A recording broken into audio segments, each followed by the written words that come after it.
Indeed, there you go. You know something great about the name Joseph Miles.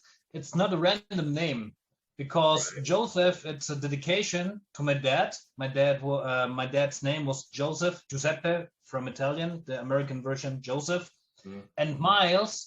I chose the name Miles for all the miles that Ken and I will walk together. So this name Joseph Miles means a lot to me, and sometimes when there are problems on set, and there are often problems on set with people or with technique or with staff or with props, with location.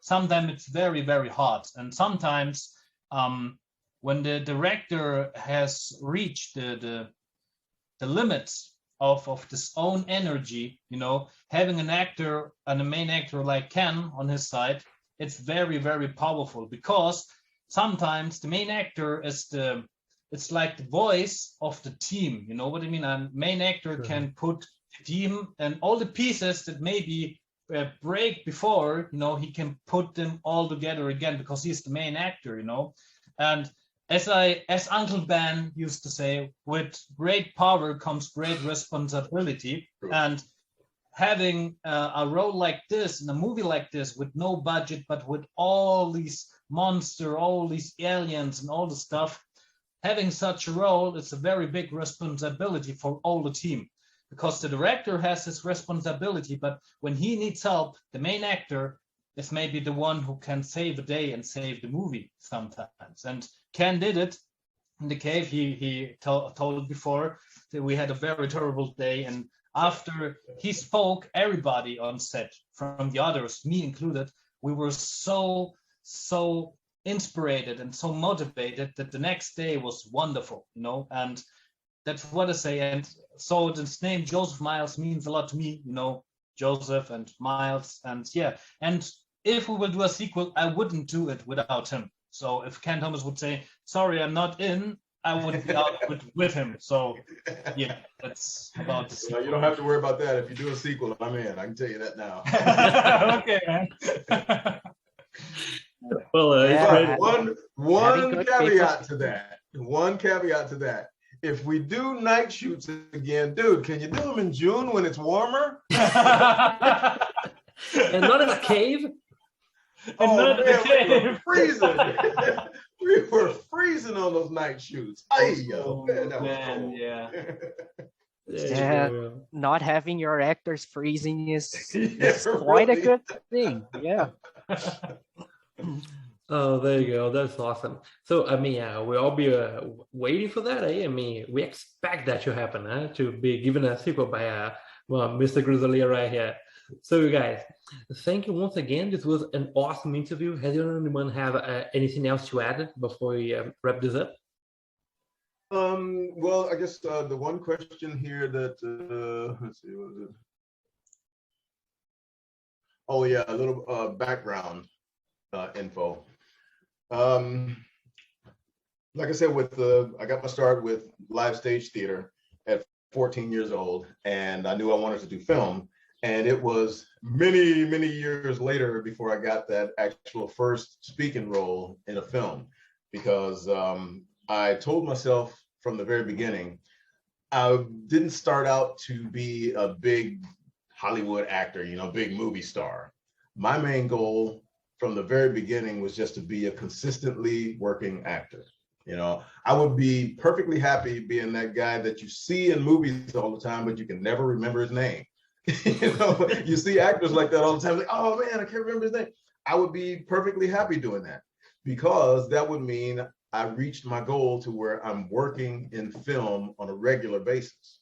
And if I'm working in film on a regular basis, I'm getting paid, and that's the big thing. But I've been incredibly lucky. I mean, just amazingly lucky. The first speaking role I had in a film was in Miss Undercover. In the States, it was called Miss Congeniality.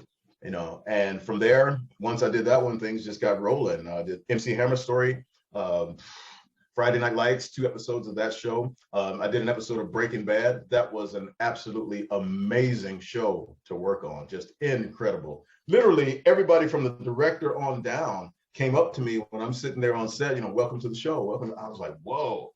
And then when I finished filming, before I made it back to my trailer, Bryan Cranston had already been there. He left me a Breaking Bad t-shirt and a note right there in my trailer saying, you know, thanks for the work and hope to see you again on the show. And I thought that was really cool, you know. And then since I've been here in Germany, I've done a few films. Well, the first one was Big Game. The cool part about that was we were filming in Garmisch-Partenkirchen. We were like 2,000 meters up on a mountain. We filmed the scene on my birthday, and I had one scene in the movie at the end of the movie with Samuel L. Jackson. I mean, how's that for a birthday present?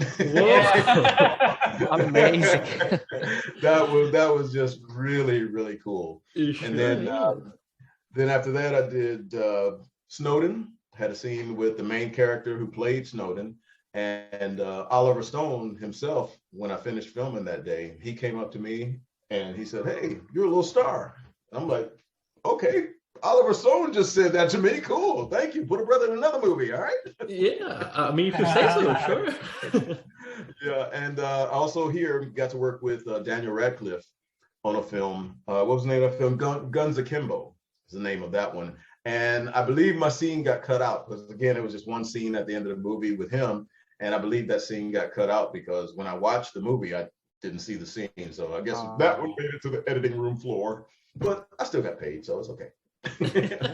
Yeah, but again, for me, I think a lot of other people make a much bigger deal out of it than I do, you know, because I'm just a regular guy, simple guy chasing a dream. You know, this dream started at the age of 14 and I've been chasing it ever since, and I'll never give up on it. You know, I've been, like I said, incredibly lucky. Still haven't made it quite where I want to be yet, but hopefully one of these days I'll get there. Well, we sure hope that you do, mate. We sure do. Mr. Grisolia, do you have anything else to add? You know, when you have a dream, just chase it. Ken was very inspirational and very, very motivating. And he is like pure inspiration when it comes to take dreams seriously, because a lot of people just can laugh on something like, yeah, okay, man, one day, you know, you will do it. When I said when I was a little bit younger, I would like to study film and I would like just to make a movie here in Germany that has something that brings happiness to people, you know. And then it came with Matchman 2 and all the stuff, you know, and now we're making Matchman 3. And I'm very happy that Ken Thomas is one of the three main actors there too, you know, the three macho man, you know, and he is in there.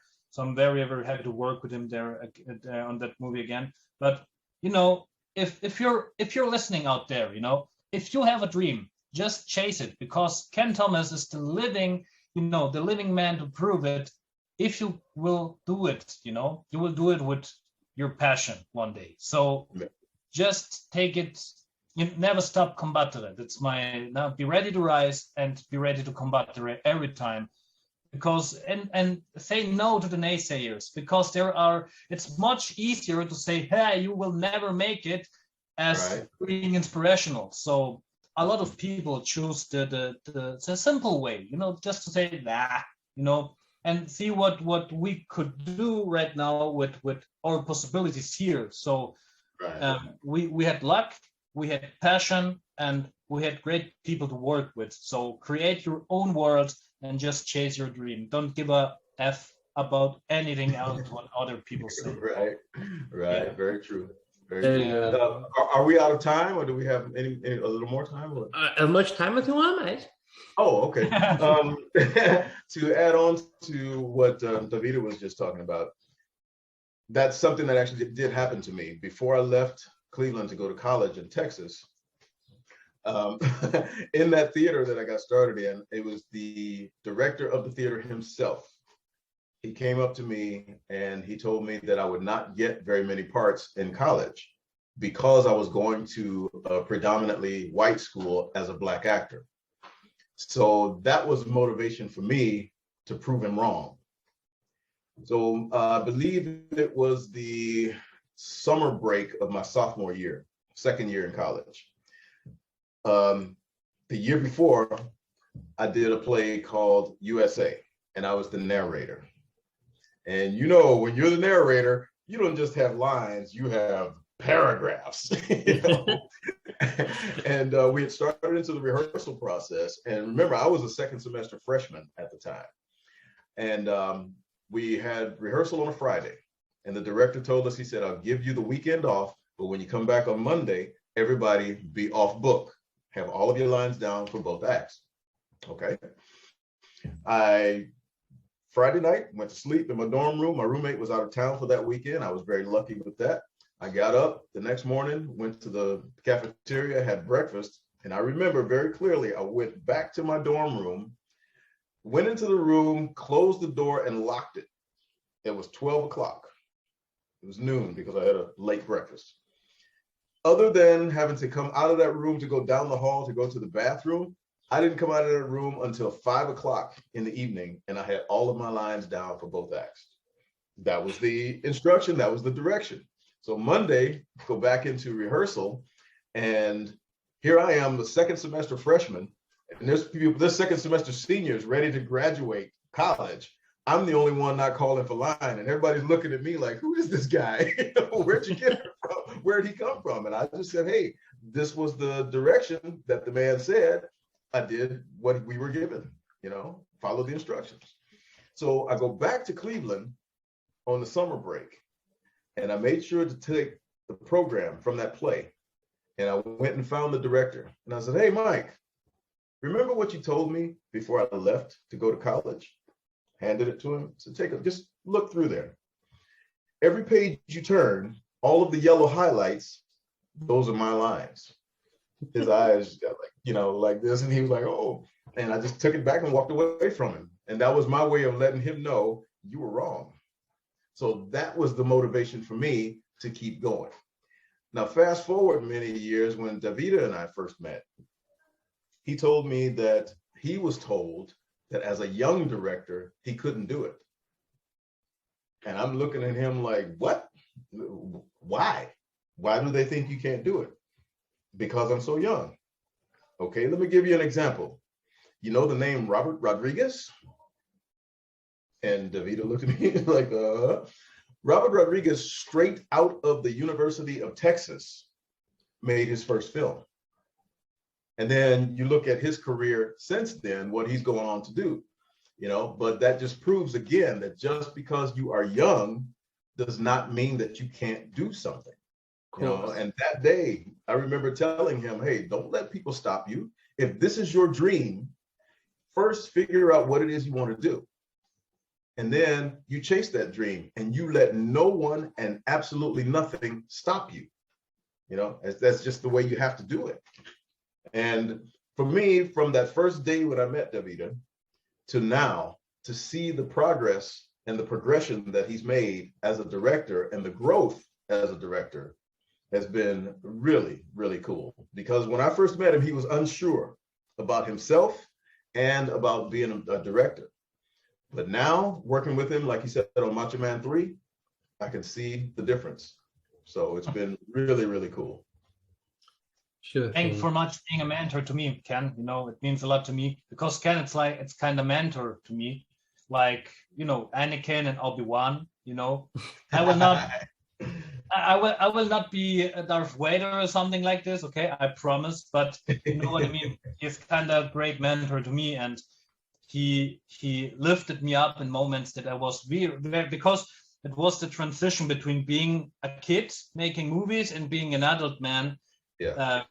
Handling with expensive stuff, you know what I mean, with expensive movies and all the stuff, because it's low budget, okay, but here in Germany, in Franken, having these budgets or making movies like that with this big audience waiting, you know what I mean, with this big fan base, it's a very difficult transition, and sometimes people are very, very mean, so so he lifted me every day up, when I was very, very beaten down by, it doesn't matter if it was the press saying, this young kid should do another movie. Okay, Macho Man 2 was a one-hit wonder, you know, and then all the people started talking shit, you know what I mean? And oh man, that was very, very hard and difficult. And I'm very happy that he was there saying, hey man, listen. And I listened, and yeah, I'm very thankful for this, man. And I can only you can bring such an experience from. He worked with Rodriguez. He mentioned it before on Sin City and all the stuff, and you can feel it when he tells something. He doesn't tell you fairy tales. You know, it's like based on experience, based on true facts, and you can feel it, and then you will see it in action, what he said. And so if I'm the director I am right now, it's a big part thanks to you, man, because you gave me the motivation to take this grow and to realize that I can do it for real. And Macho Man 3 will prove and will show the improvement that we did as a team and that we did together for this Joseph Miles connection. You know what I mean? I'm very thankful for all of this. Thank you. When he first pitched the idea to me about Macho Man 3, he kept talking about Macho Man 2, saying it was a trash movie. And I was like, okay, wait, I'll tell you what, stop right there. If I'm going to be in Macho Man 3, it is not going to be a trash movie, okay? Because that luck I talked about before, if you look at my acting resume, I have been amazingly lucky, and I am very grateful for that. I have not been in what we call that turkey of a movie. You know, everything I've done has been done pretty well at the box office. So incredible luck. I plan to keep that streak going as long as possible. So when he kept saying Macho Man 2 was a trash movie, and I was just like, okay, if I'm going to be in 3, then it's not going to be a trash movie, and we will make it a good movie. One way or the other, we will make it a good movie. So I'm going to be very, very curious to see the final product when all of the editing is done, because there's a couple of scenes, like I told Davide, of all of the movies and TV shows that I've done so far. My own personal opinion is my 3 best scenes were in Macho Man 3. Yeah. And you know, sometimes we had tears on set when we saw Ken Thomas acting, you know. It was amazing because everything, we had a star, you know, a big star in the universe that watched over us and said, I'm a rock star, man, and I will give you hope, I will give you luck and energy to do this right, you know. And because sometimes some things happened, you know, that I said, oh man, that's impossible that this just happened, because it's perfect and we never, you know. I told to Ken something I cannot tell you here because it would be a big spoiler. Right. But and he said, hey, you know what? In my real life, this is real. So what I wrote about his character, he said, hey man, that's like you're writing about me, because you know, in my family, this, and then we figured out, oh my, what? It's the same. And then he said 9 years, and I wrote 9 years in the script before. So it's crazy. You will see it when you will watch Macho Man 3 then in cinemas or on Amazon Prime, or I will send you a DVD, and you will see the coincidences are crazy. And you know, having Ken on set is very cool. So I enjoyed it a lot. And there are, and you know, in Macho Man 3, just this about this, and then we can go back to prehistoric times. There is a storyline in New York.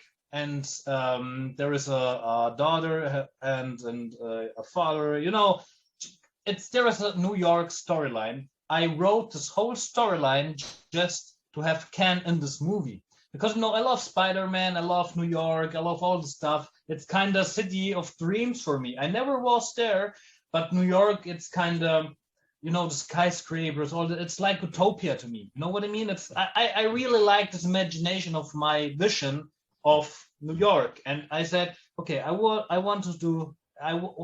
day I will write something with New York included. And Ken Thomas were in the movie, and I said, okay, you know what? You are from New York, and I will write a whole storyline just about this. And all the storyline is because I wanted Ken being Ken, so it's American accent, all the stuff, you know. And yeah, I added this storyline for him to make sure that he will participate on this fucking, you know.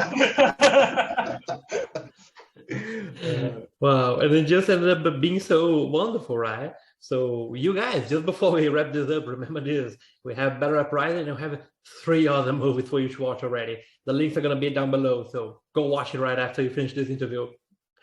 So, you guys, just now for us to wrap this up, where can people find you and your work and everything else?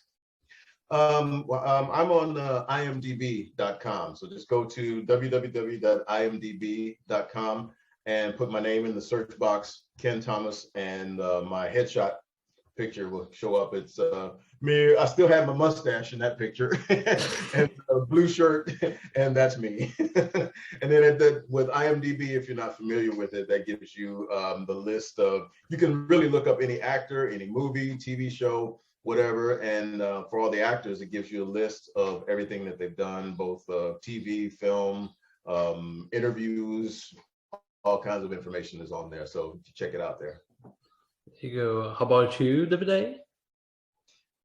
You can find me on YouTube, and maybe you can find everything about me on my homepage. It's very, very personal, so it's me for real writing this homepage. So yeah, you can find it on www. It's crazy to say www because in Germany we say www. You know, it's like www. It sounds like a half sentence, you know, just with 3 letters, you know. Okay, but you can find me on. Oh, I wanted to say WWE, but that's another stuff. Yeah, that's different. Just go on www.grisolia.biz for business, or a DE for Germany, and you can find everything about me, my biography, old photos of my dad, of my mother, and all the stuff, you know. And yeah, you can find all the movies there. You can find a YouTube button, and from there on you can find everything, you know. Yeah, stay tuned on what we do, because we do it for all you guys out there, and all the girls, all the people, you know. Enjoy it, because we're making it for your entertainment and for giving you hopefully a very great time with dinosaurs or macho men or whatever, spaceships. Yeah. And spaceships, everything your creativity can make. Yeah, there you go. all else fails, you can do a Google or Bing search with just my name, and it'll come up, and it'll take you to all of those links and websites. So yeah, there you go, guys. All right, that was awesome. Now, for you Jurassic fans, we have already posted another episode. There was a review for the Minions, so go listen to that one as well. And thank you guys once again for coming. Now you all keep going for the scope. You guys can say goodbye to our listeners. See you later, and thanks for listening in. Hopefully we didn't bore you to tears. Definitely not. And everybody send Davide a message to do Bad Rap 2. Hey, we want a sequel. Yeah.